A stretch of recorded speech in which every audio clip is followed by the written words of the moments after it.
Алматыда 9 қабаттан өзіне қол жұмсап, 3 сәби менен өлім құшқан ананың қазасы бүткіл қазақ елінің қасіреті. Бұл ешбір елде болмаған масқара уақиға. Биліктің қара халықты қандай жағдайға әкелгенінің нақты көрінісі.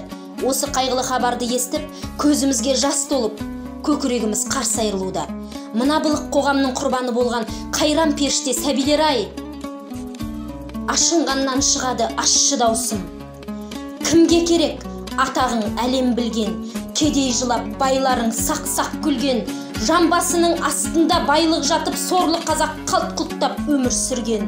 Кімге керек сарайлар салтанатты, тартып жүрсе қазағың миханатты. Кімге керек әлемдік жиналыстар шешпей жүріп өзіңде істі нақты. Кімге керек экспо саммиттерің, жеп жатқанда халқыңды саниттерің, бар байлығың сатылып әркімдерге жалға кеткен шырайлы барлық жерің.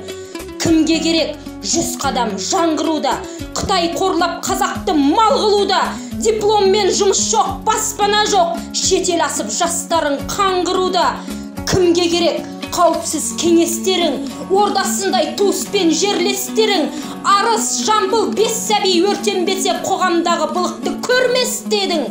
Кімге керек Путинге жағынғаның, мемтіліңді сорлатқан ашпай бағаң, атазаңды шимайлап күнде түзеп парламенттің жоғалтқан беттен арын.